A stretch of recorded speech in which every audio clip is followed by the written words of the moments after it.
Welcome to the WV-CHOG Pod, the official podcast of the West Virginia Ministries of the Church of God. This is the place where faith and life meet in practical, meaningful ways. Each episode, you'll hear teaching and conversations designed to equip pastors, encourage churches, and inspire believers across our state and beyond. This is the WV-CHOG Pod.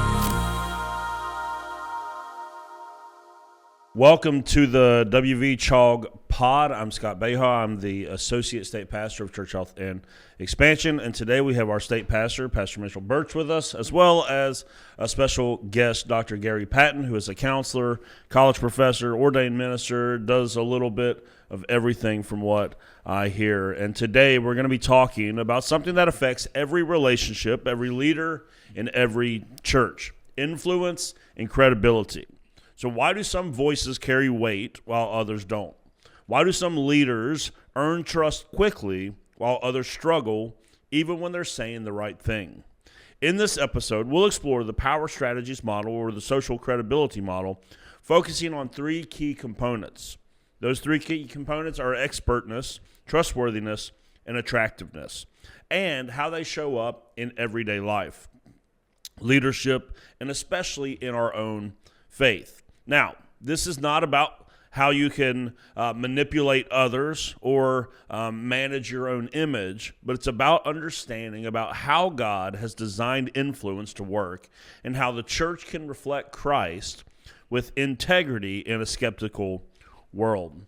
So to get us started today, Dr. Patton, many of our listeners may not be familiar with the power strategies model or the social credibility model. So can you introduce in basic terms what exactly we're talking about today? Well, thank you, Scott, and it's an honor to be with you all. Probably most people don't know about the power strategies model. I introduce it in the counseling realm when I teach, and those folks have never heard of it either. And probably the reason people have not heard about it is that it has reaches that go way back into antiquity. The more modern version of it is that two Yale professors named Hovland and Weiss got to looking at the works and the writings of the ancient philosopher Aristotle.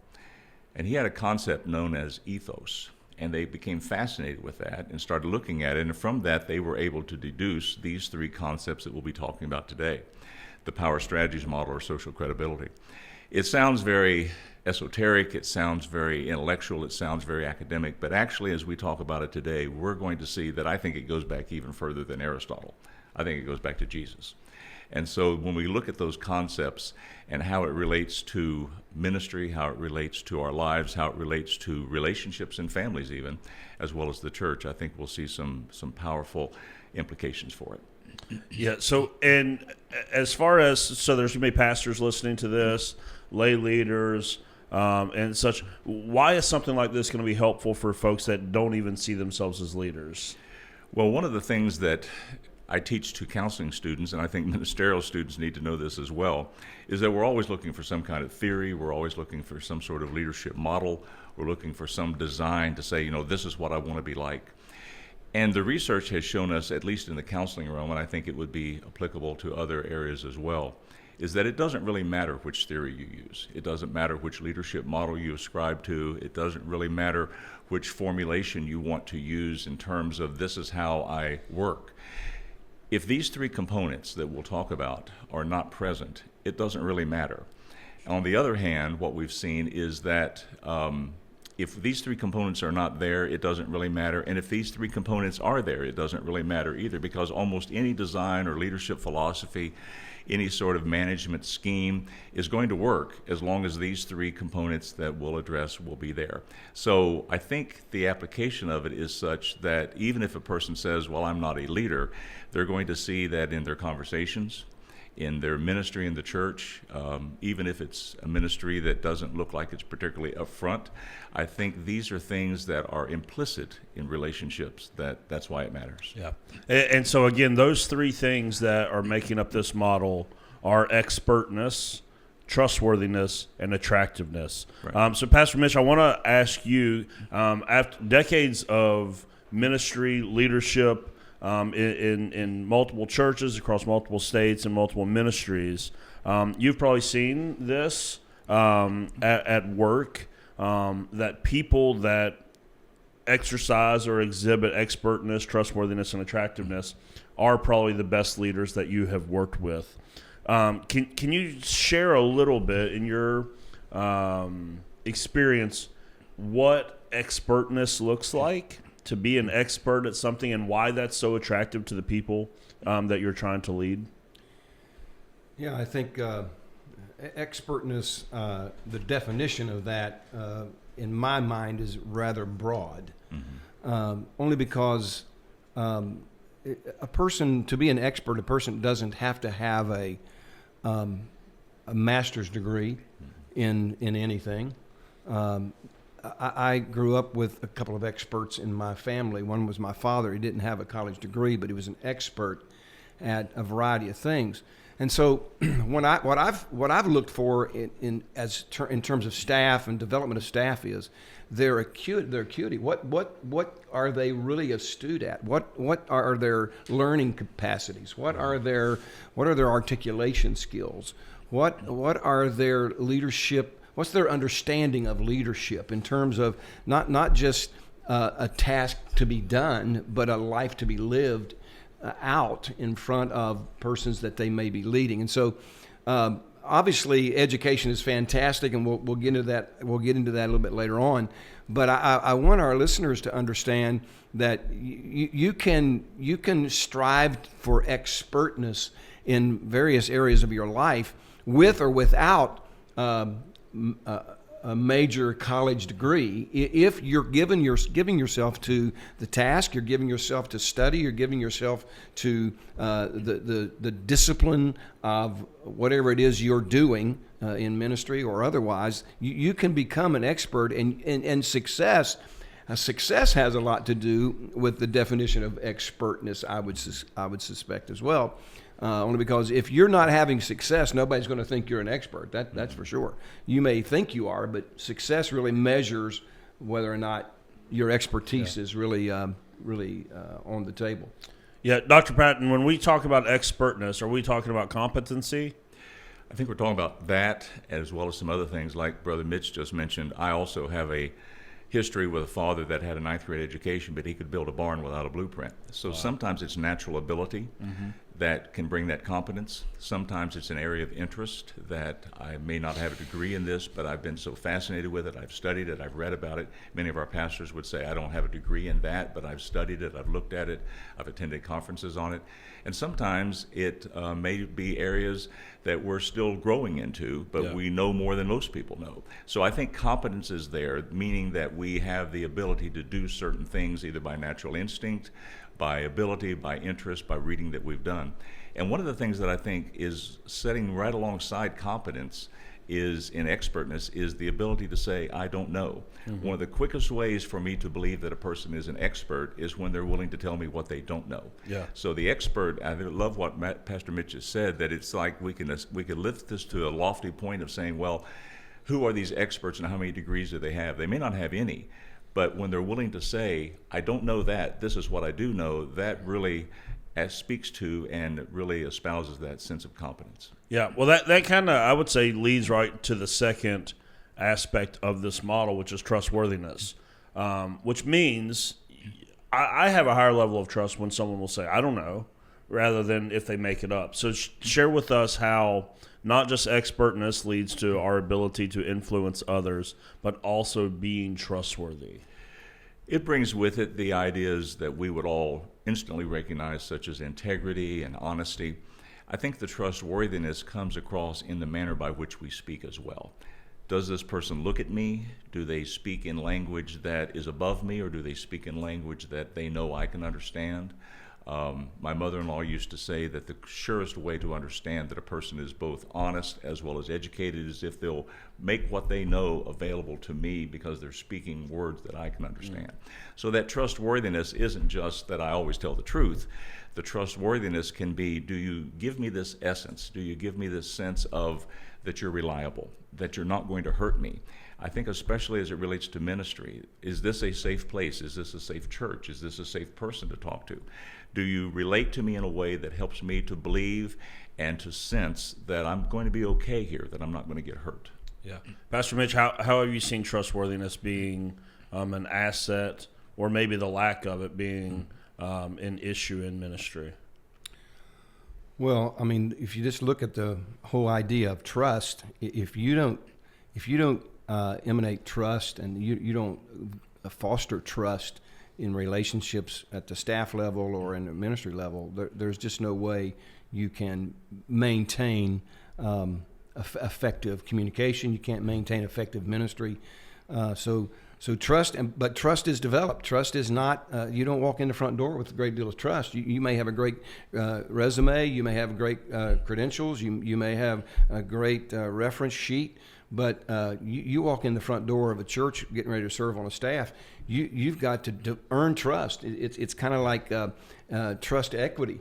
You know, you have to build that trust equity. And the way I've always tried to practice that is just work ethic. Just really work hard, really be honest, be open, be transparent. And as you said, Dr. Patton, be humble with what you know, and be humble about what you don't know. I mean, I think that works both ways. You know, I can really be arrogant with all I know, and I can tell you something and give you something, or I can be humble and share it with you, or I can say, look, man, I don't know that, but I am committed to finding out. I'm committed to researching it. I'm committed to doing it. And a leader that's willing to do those kind of things, to me, builds that trust really, really quickly, and things can move forward in a fluid motion. Yeah. How much you mentioned you don't walk in with a lot of trust. I was just working through an exercise with our staff here yesterday. It was 40 lessons from 40 years of ministry. It was someone that was on the back end. And one of the points that they made was that trust is not created in a microwave, that it takes a while to get there. And as you were talking, I wonder if maybe both of you want to speak to this. If trustworthiness is such an important part of influence and leadership, and it doesn't grow in a microwave, you can't just turn it on. As soon as you walk in the door, everyone's got baggage, you've got baggage, and it's going to take a little while to build that up. But we like currently live in a culture where people don't stay anywhere very long. Right. How do you think the transient nature of ministry is being how is this trustworthiness being affected in the overall effectiveness of churches? Because a lot of the most successful churches I know, people have been there for a long time. Do you think that there's a correlation there, Dr. Patton? It gives us the benefit and the advantage of time to have that. I think some of it can come by reputation as well, that these folks that may be trying to develop trust for us might be calling back to friends they know that we don't even know that they know. Yeah. But they're calling them saying, would Gary do that? And for those times when people say, no, he wouldn't do that, like, okay, that sort of equivalency, that sort of verification from them, like, I've known Gary a long time, he wouldn't do that. Or if they say things like, I don't know if he'd do that or not, okay, the trust may be evaporating right then and there. One of the things that reminded me, Dr. Patton, I heard a statesman of the Church of God, Dr. O.L. Johnson. I know you know Dr. Johnson, long past in glory now, but he was asked one time about another colleague in ministry, and a friend of his, Dr. Boyce Blackwater, who was the professor of Greek at Anderson University Theological Seminary. Somebody said, Brother Johnson, do you agree with this, with what Dr. Blackwater said? He said 100%. What did he say? I think, I think there's merit in that, man. I mean, it's like, I know this brother so well. I've been through the valley with this brother. I've been in the trenches with this brother, and I know under these circumstances he would or would not do one or the other. You know what I'm saying? So I think that's a trustworthiness that shines. When you can have that kind of trust in a brother or sister in the Lord, whether it's a ministerial brother or sister, or it's a lay person in the life of the local church, wow, that is what ministry is really built on in terms of moving forward and being successful in the kingdom. Yeah. So let's look at the third aspect of this now, which for me, I'm very interested to hear how you explain what is meant by this word, because attractiveness, especially in a culture like what we live in, sexual revolution. Yeah, I certainly hope we're not talking about that you have to be good looking to be a good leader, because if so, I've got an uphill climb to get where I need to be. So what do you mean when we say attractiveness? What exactly are we talking about? This is probably the most troubling one that people hear about, as well as the most evasive one. we do need to shun the Hollywood image of it. We need to get away from the glamour and the slickness of it. It doesn't mean I'm styling and that everybody thinks that I am famous and rich and powerful and glamorous looking. What it means is that sense that we carry with us. I think about it from the standpoint of Jesus, that from what we understand in Scripture, he was not a person of high physical appeal. He was noted to be one of the lowest, and yet the Scripture says the common people heard him gladly. If we as Christians can get that notion of attractiveness, that when Jesus walked, people watched. Where Jesus went, people went, and the crowds on the mountain. So it's that elusive and somewhat abstract notion of attractiveness that says you can't produce it, you can't refine it, you can't make it. You either have it or you don't. Now, I think we can pray for it. I think we can want to guide and to conduct our behavior in such a way that people see it. But it's that sense that probably in a sort of a levity way and in a sort of a humorous way says everybody brings joy. Some when they come and some when they go. Yeah. And so there are some people that it's more attractive to us when they're not around. Right. And there are other people like, are they going to be there? Are they coming? I'd really like to see them. So I think it probably is that elusive notion of it in terms of the power strategies model that maybe even gives the sail and the wind in the sail to the other two, because how do we make that happen? I think it can be anointing. I think it can be that Spirit of God that's with us. I think it can be our humility, as Pastor Mitch talked about. I think it can be that sense of personality that we may have had to work on a little bit. Some people are a little bit abrasive. Some people come across a little bit strong. Some people talk too much. And if they modify that, saying, I probably do sort of alienate people when I'm the first one in the room to talk and I talk the longest. Maybe I need to stop that. So I think we can work on it some, but it goes beyond all the things that our society as such would call attractive. Yeah, I don't think it has really anything to do with physical attraction or physical appearance by any stretch of the imagination. I think it's much, much, much deeper than that. That's why when Isaiah says that Jesus was not necessarily comely to look at, he wasn't a pretty person necessarily by outward appearances. I hope that doesn't offend anybody, but I think that's what the Bible means. Sure. But there were certainly things that were lovely about him. Mm-hmm. It was dispositional loveliness. It was dispositional grace. It was dispositional kindness. And my goodness, isn't that what we want to be thought? Isn't that what we want to be known as? Someone who's got a gracious spirit, a precious spirit, someone who, when you walk in the room, people don't look to leave, they look to stay. Mm-hmm. I think that's what attractiveness is. And wow, that's hard to measure, particularly with first impression. You got to live some life with some people. And I keep going back, Pastor Scott, to a staffing relationship where you're bringing staff on board. Wow, how do you measure their attractiveness? Well, first impression is important, but it's not all in all. Because a lot of first impression can be a makeup impression. Mm-hmm. That's what I call it, at least. It's blush or it's mascara, it's a makeup. But when you get in the trenches is when you really see the disposition of an individual and the spirit of a person come to the surface, and that's what you have to work with.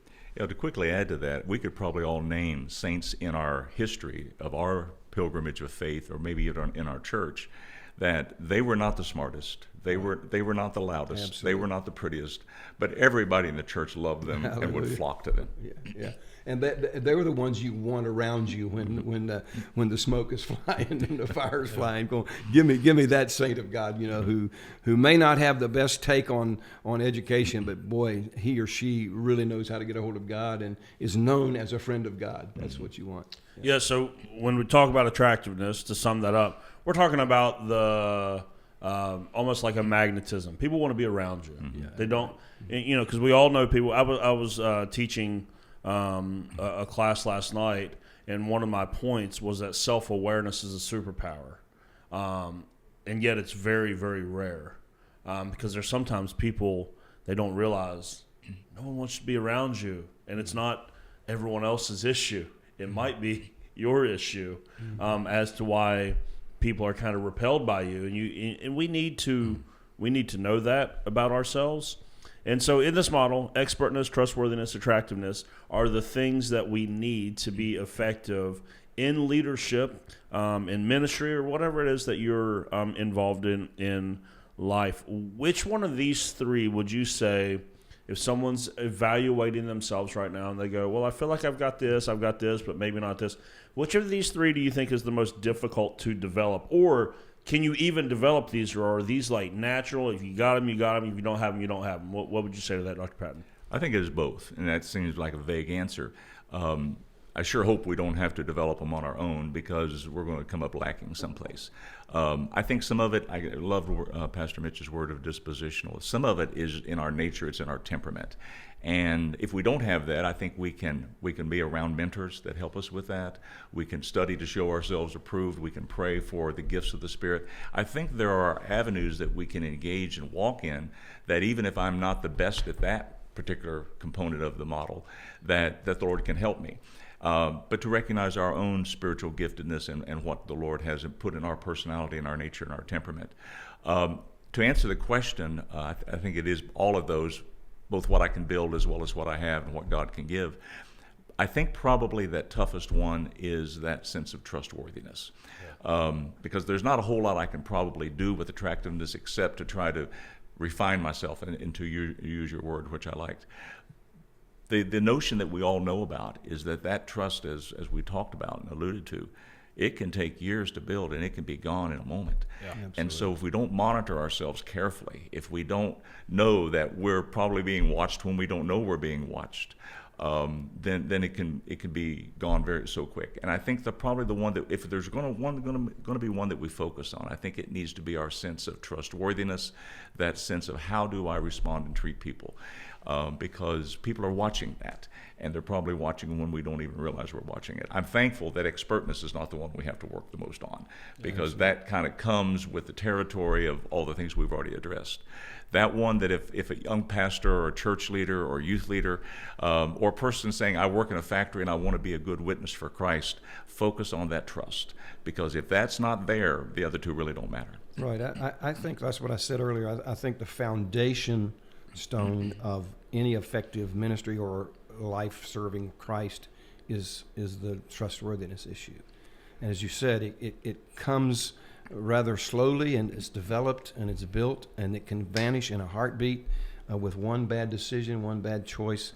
I don't think there is any greater gift that a pastor leader can give to his or her congregation than you will trust me. Mm-hmm. You can trust me. I have lived a life that I have proven I can be trusted. Because if you can't be trusted, then nothing you say has much merit. If you can't be trusted, then nothing you do has any validity, really. I mean, in the depth of life. So being trusted, being able to be trusted and being trustworthy is maybe the greatest attribute of any staffer, well beyond gift mix, well beyond ability and skill set. Can I be trusted? I unfortunately, I've had a few staff members that were brilliant in what they did, but I couldn't trust them, and it didn't last. And going back to something we mentioned earlier, if you dig down underneath the trust, the fundamental question is, are you going to hurt me?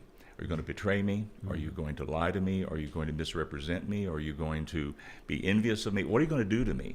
Because, somebody mentioned to me one time that the ultimate question of life is what's going on and will I be okay? Yeah. Every day when we walk out there in this big world, it's what's going to happen today and will I be okay? In my relationships, what are you going to do to me? And if I'm trusting you, I have this sense that you're not going to hurt me. Yeah. You're not going to lie about me. You're not going to make fun of me. And I think if we can understand trust that way, like, will you treat me good? That's what it's really about. And really, that leads us to this word, vulnerability. So if you know I'm not going to hurt you, then you're going to be vulnerable to me, and we can have a deep relationship. Mm-hmm. We can have a good relationship. And you and I, over the years, Dr. Patton, have had some incredibly deep moments, just as friends and as a colleague and as a counselor. When I was going through the depth of my own loss and pain, you were there, and I trusted you implicitly, and that implicit trust in you gave me the freedom I needed to share my heart. Yeah. Had I not trusted you, I would have held back. I would have camouflaged. I would have somehow made it sound a lot better than it really was when it was really dark. Yeah. But because I trusted you, you had earned my trust.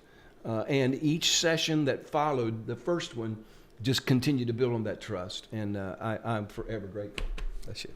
Yeah. So I want to give a caution to everyone listening, because we're all coming at this, either church leadership, or maybe you're just a part of a church, or you serve on the board of a church, and just knowing the age we live in, this trustworthiness piece is so important, because we have to realize, culturally speaking, we are fighting an uphill battle with people trusting institutions in general, but especially the church right now. Mm-hmm. Every time we turn around, there's a new scandal that's coming out about a church leader or a church that's, whether it's different allegations for whatever, mishandling of funds, abusive leadership, whatever it might be. It feels like every time we turn around, there's some new shenanigans going on in the church. And so if you're a church leader, the caution is trustworthiness is essential to your ability to lead.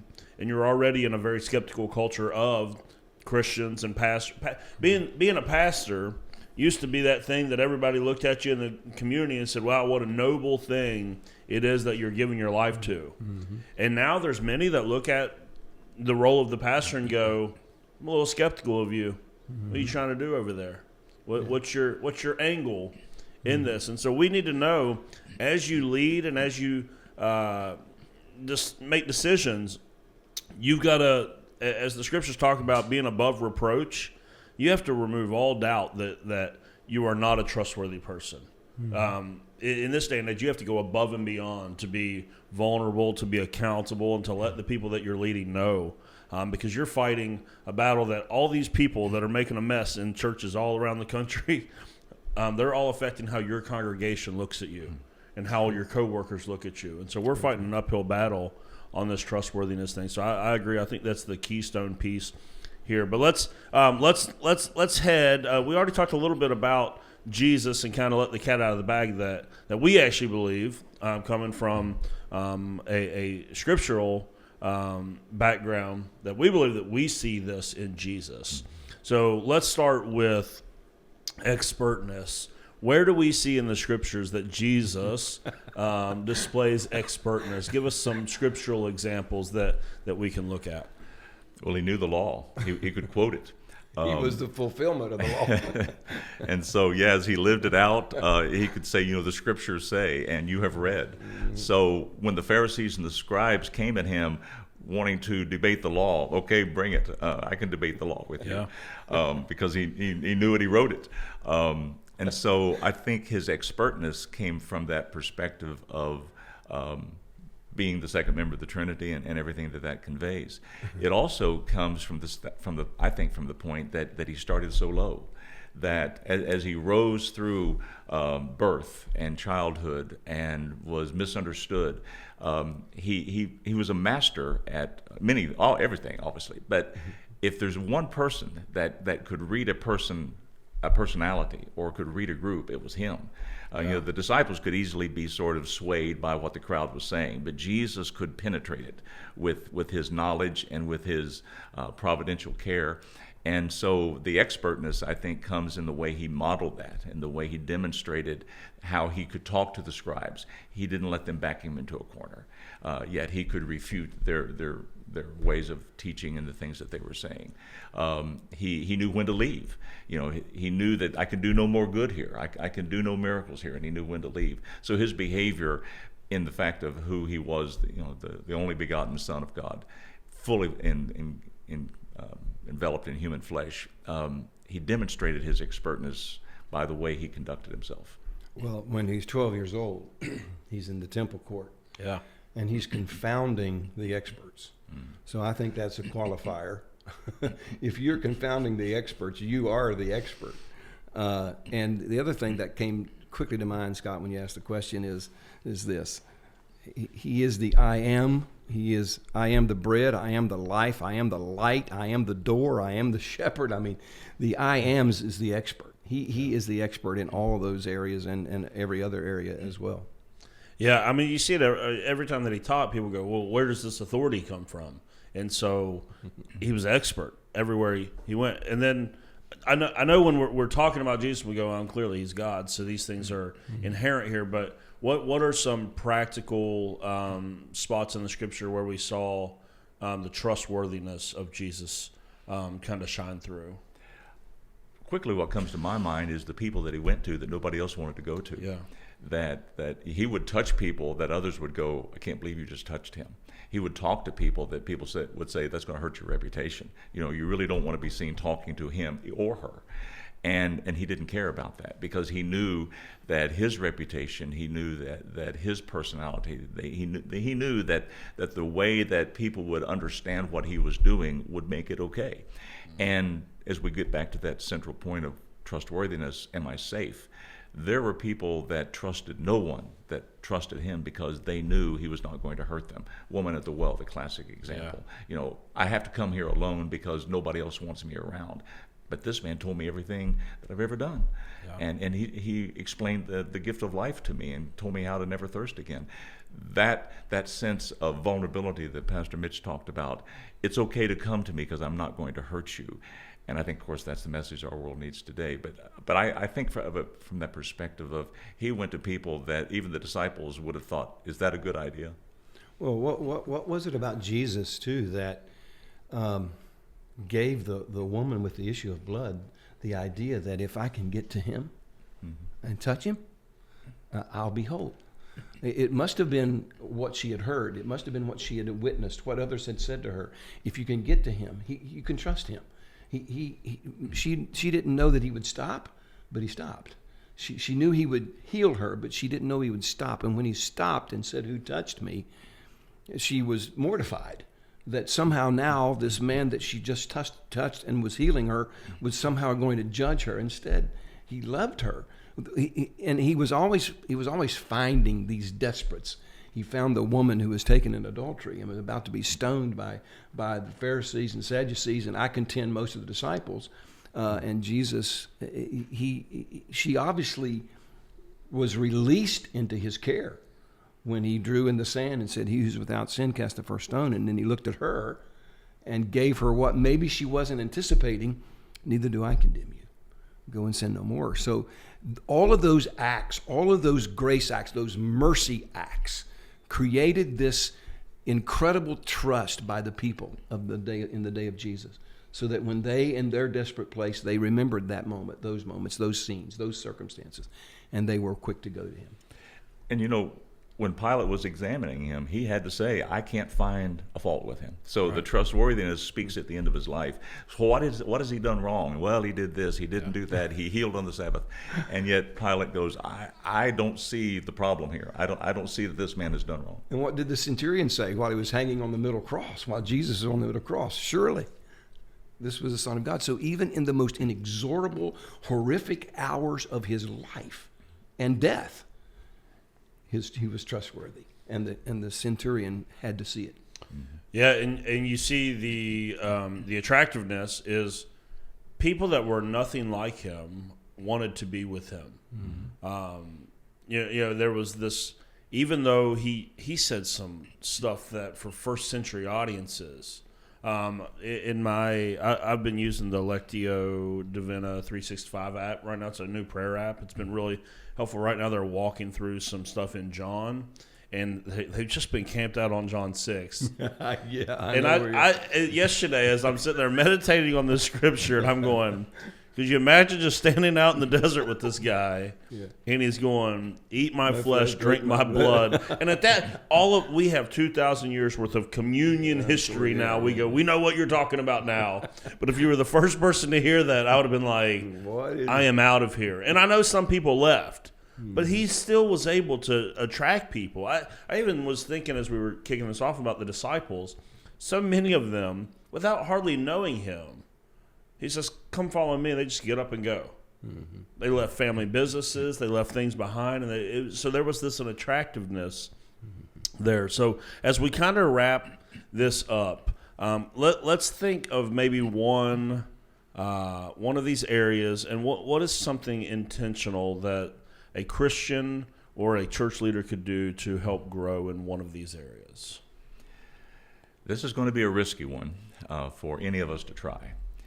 And yet I think as I do supervision and been in supervision as a counselor, there are times that we need to take the feedback from somebody else of, Gary, this is how I see you. Yeah. Or even to say, how do you see me?